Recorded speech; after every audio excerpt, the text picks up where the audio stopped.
It is said in some versions of the death of Julius Caesar that all the senators say Brutus stabbed him in the back because they were cowards and they couldn't bear to look on the face of the man who they had so much respect and love for as they cut him down.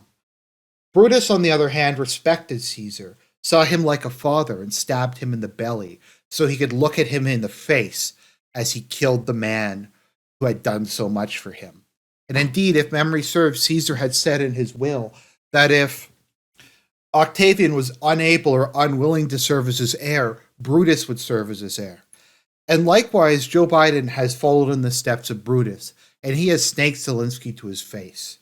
He has gone to the man who would have been his son had Hunter died. His will stated, I want the next head of the Biden political family, if Hunter is in jail or Hunter is just completely incapacitated from cocaine use, I want Zelensky to be my heir. And because of that love, he chose to snake him in the stomach rather than doing it from behind a paywall or interviewing anonymous officials or getting various people from the Ukrainian government to come on and say all kinds of stuff like that Zelensky's insane, that he's hiding in a bunker like Hitler. Biden chose to do this to his face. Now, let us take a look at this because this is from the press conference they both had.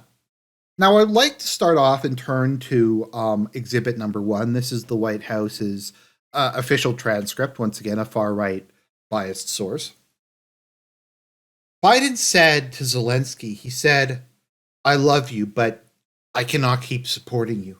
We will continue to supply Ukraine with critical weapons and equipment as long as we can. That is an interesting turn of phrase. I thought it was as long as it takes. That's what they've been saying for the last 2 years now, as long as it takes. We're in it. Isn't that what Boris Johnson said to Zelensky? Boris Johnson, who I guess would be Cassius in this analogy, said to Zelensky, he's like, Zelensky, you can't negotiate with Putin, my son. I will adopt you. Biden and I will be your godparents. And together, we will lead you to glory. We will lead you to the promised land. We will help you to defeat Putin with whatever weapons you want. And Zelensky said, yes, my father, I shall fight for you, for freedom and for democracy. And so Biden said, my son, I will provide you with all that you need for as long as it takes. But alas, now it is no longer that. It is as long as we can. And how long we can is not very long.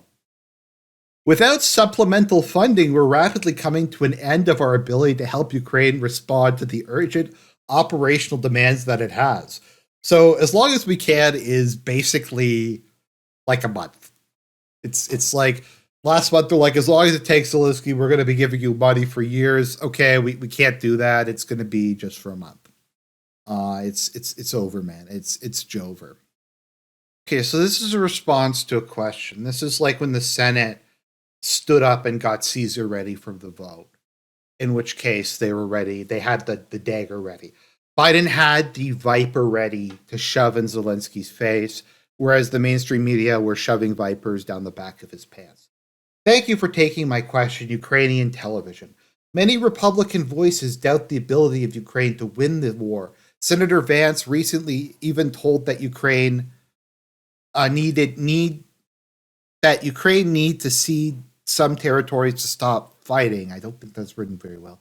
To be honest, have you ever considered such a step to cede the territories to stop fighting? And Mr. Biden, could you please clarify the policy of you and your administration, the strategy of your administration on Ukraine? Is it about helping the country to defend itself or win the war? Because it obviously makes a difference. And so Zelensky, he's like Caesar, he stood there strong and faced his enemies as the plebs called for his head. This is Zelensky. The question is not only about our words or thoughts. The question is about for what we are ready and for what we are not.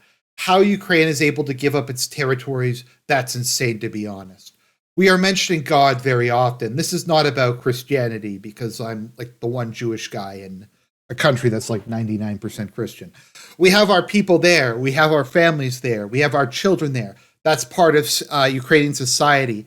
When we are talking about human beings, they are being under tortures, they are being raped, and they are being killed. And those voices which offers to give up our territories, they offers as well to give up on our people. This is not a matter of territory. This is a matter of lives, of families, of children, of their histories. I don't know whose idea it is, but I have a question to these people. If they are ready to give up their children to terrorists, I think no. Beautiful statement. And Biden is here with his adopted son, with the man who would succeed the Biden name should Hunter not be able. And Biden is going to stand by his friend. He's going to say, you know what, you're right. There can be no territorial concessions. So Biden says, we want to see Ukraine win the war. And as I've said before, winning means Ukraine is a sovereign, independent nation, and that can afford to defend itself today and deter further aggression. That's our objective. That's very interesting, Biden. There's nothing about territorial integrity there. There's nothing about NATO. There's nothing about the EU. There's nothing about all the other stretch goals that we've been talking about. I thought the precondition for victory was like Putin just was completely out of Ukraine. So like Zelensky, he gives the speech there. He talks about how the honor of the Ukrainian people will never allow a single inch of territory to be given up. And Biden's like, yeah, it's the definition of victory is flexible. If Ukraine survives in any form, then it's a W for us. That's always been. What is this stuff people are saying about taking all the territory back? I never claimed that. Also, didn't Milley say that Russia lost? So I don't even get why we're discussing this. Okay, so let's see here.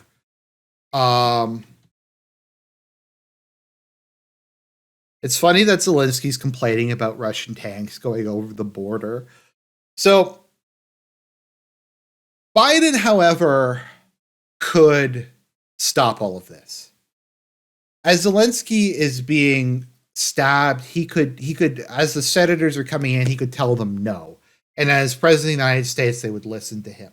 He could still speak. He could still cut a deal. He could still provide his adopted son with the tools that he needs to defeat Russia. It's been said the $60 billion will somehow manage to completely turn this thing around. But today, Ukraine's freedom is on the line. But if we don't stop Putin, it will endanger the freedom of everyone almost everywhere.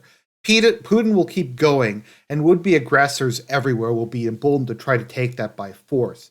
Mr. President, I will not walk away from Ukraine, even though I just said I would, like, right up here, as long as we can. I will not walk away from Ukraine, and neither will the American people. A clear bipartisan majority of people across the United States and in Congress support your country. Actually, they don't. They understand, as do I, that Ukraine's success and ability to deter aggression in the future are vital to the security of the world at large. And I have repeatedly made clear from our first day in office, we also need Ukraine to make changes to fix the broken immigration system here. We also need Ukraine to make changes to fix the broken immigration system here. I don't really get the. We also need Congress to make the changes to fix the broken immigration system here at home. My team is working with the Senate, Democrats, and Republicans to try to find a compromise, both in terms of changes in policy and provide the resources we need to secure the border. Compromise is how democracy works, and I am ready and offered compromise already. No, you didn't. That's a lie. Holding Ukraine funding hostage and attempt to force through an extreme Republican partisan agenda on the border is not how it works. We need real solutions. So once again, he's admitting if we don't stop Putin, if we don't give Ukraine more money, Putin is going to take over Europe. It's going to be like the end of the world. Everyone's like, there's just going to be war everywhere. And he's so unwilling to secure the border, he would rather allow that happen than give the Republicans anything that they wanted. It's like, can we have like $5 for the border wall? No, you can't have $5 for the border wall. You have to pass this entire aid package with no funding for the border. Look, you guys may have the majority, but you have to sell out your constituents and just not pass border security, I guess. So that's it. We also have the whole plan thing one of the complaints the Republicans had was, could you like give us a plan? Like, what is the strategy? What is the $70 billion going to be used for? And Zelensky answered this. He said, it goes without saying, Russia was not able to seize any part of our territory, any village, any town, except for Bakhmut. It goes without saying that we have objective, we have clear plan. But if you allow me, I am not able to tell you in public on the details of the 2024 operations. I mean, dude, you're here to try to get money. Like, it's the end of the line. If you don't give the Republicans some sort of plan, they're going to just cut you completely off.